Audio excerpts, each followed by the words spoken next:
بہت سی cruise lines 2025 اور اس کے بعد آنے والے برسوں میں خاموشی سے نئے اصول اور تبدیلیاں کر رہی ہیں جو آپ کے سفر کے تجربے پر اثر انداز ہو سکتی ہیں۔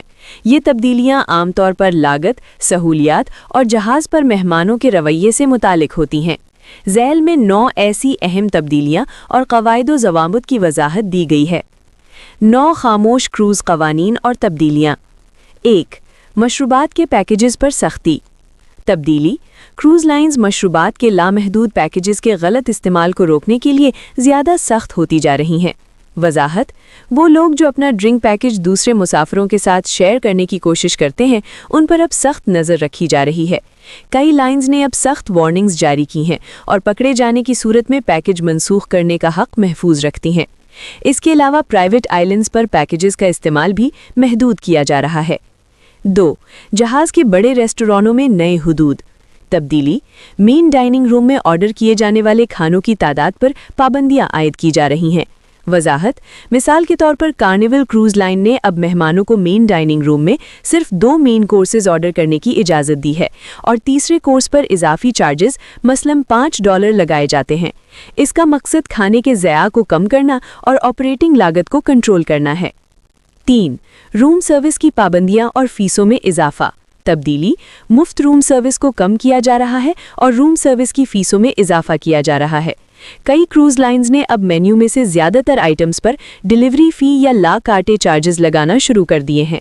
یہ ایک ایسی سہولت تھی جو روایتی طرح پر مکمل طور پر مفت ہوتی تھی۔ 4. ممنوعہ اشیاء کی فہرست میں توسیع۔ تبدیلی: جہاز پر لانے کی اجازت نہ دی جانے والی اشیاء کی فہرست میں اضافہ کیا گیا ہے۔ حالیہ اضافوں میں شامل ہیں کیس میں بوتل بند پانی، پلاسٹک کا استعمال کم کرنے اور ممکنہ طور پر شراب کی اسمگلنگ کو روکنے کے لیے نان سرج پروٹیکٹڈ پاور بارز، حفاظتی وجوہات کی بنا پر۔ حالانکہ کچھ لائنز USB پورٹس والے نان سرج پروٹیکٹڈ پاور اڈیپٹر کی اجازت دیتی ہیں۔ بڑے بلوٹوتھ سپیکر، دوسرے مہمانوں کے آرام کو یقینی بنانے کے لیے خاص طور پر بالکنیوں یا نجی جزیروں پر۔ 5. گریجویٹی میں تبدیلی اور اضافہ۔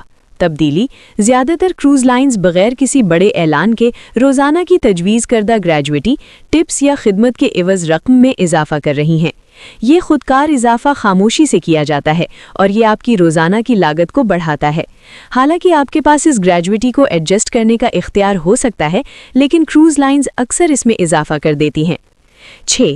نان ریفنڈیبل رقم کا زیادہ استعمال۔ تبدیلی: کروز لائنز بکنگ کے لیے زیادہ سے زیادہ پروموشنز اور پیکیجز میں نان ریفنڈیبل ڈپازٹ کو شامل کر رہی ہیں۔ وضاحت: یہ آپ کو کم قیمت پر کروز بک کرنے کی ترغیب دیتا ہے، لیکن اگر آپ کو بعد میں تبدیلی یا منسوخی کرنی پڑی تو آپ کو زیادہ نقصان اٹھانا پڑ سکتا ہے۔ تبدیلی کی فیسیں بھی سخت کی جا رہی ہیں۔ 7. وائی فائی استعمال پر سختی۔ تبدیلی: ذاتی وائی فائی راؤٹرز اور انٹرنیٹ شیئرنگ پر سخت پابندیاں عائد کی گئی ہیں۔ کچھ مسافر جہاز کے انٹرنیٹ کی لاگت کو بچانے کے لیے ذاتی راؤٹر یا اسٹار لنک ڈسک لانے کی کوشش کرتے ہیں۔ کروز لائنز اب ان آلات کو جہاز پر لانے سے روک رہی ہیں تاکہ ان کے اپنے انٹرنیٹ سسٹمز کو محفوظ رکھا جا سکے اور صارفین کو اپنے پیکیجز خریدنے کی ترغیب دی جا سکے۔ 8. سولوز یا اکیلے سفر کرنے والوں کی بڑھتی مانگ۔ تبدیلی: اکیلے سفر کرنے والے مسافروں کے لیے کیبن کی دستیابی میں اضافہ کیا جا رہا ہے، لیکن قیمتیں بدستور زیادہ ہیں۔ کروز لائنز اب مزید ایسے کیبنز متعارف کروا رہی ہیں جو خاص طور پر اکیلے مسافروں کے لیے ڈیزائن کیے گئے ہیں، سنگل کیبنز، لیکن وہ اکیلے مسافر سے ڈبل قبضے کی شرح کے قریب یا اس کے برابر قیمت وصول کرتی ہیں۔ یہ اکیلے سفر کرنے والوں کے لیے ایک نئی آمدنی کا ذریعہ ہے۔ 9. لباس کے ضابطوں میں نرمی۔ تبدیلی: روایتی طور پر سخت سمجھے جانے والے ڈریس کوڈز میں کچھ کروز لائنز خاموشی سے نرمی کر رہی ہیں۔ وضاحت: حالانکہ باضابطہ گالا بائٹس یا فارمل نائٹس برقرار ہیں، لیکن بہت سی لائنز مسافروں کو روایتی سوٹ یا کاکٹیل ڈریس کی بجائے سمارٹ کیجول کی طرف زیادہ زور دے رہی ہیں۔ یہ تبدیلی زیادہ آرام دہ اور کم رسمی سفر کے تجربے کی طرف اشارہ کرتی ہے۔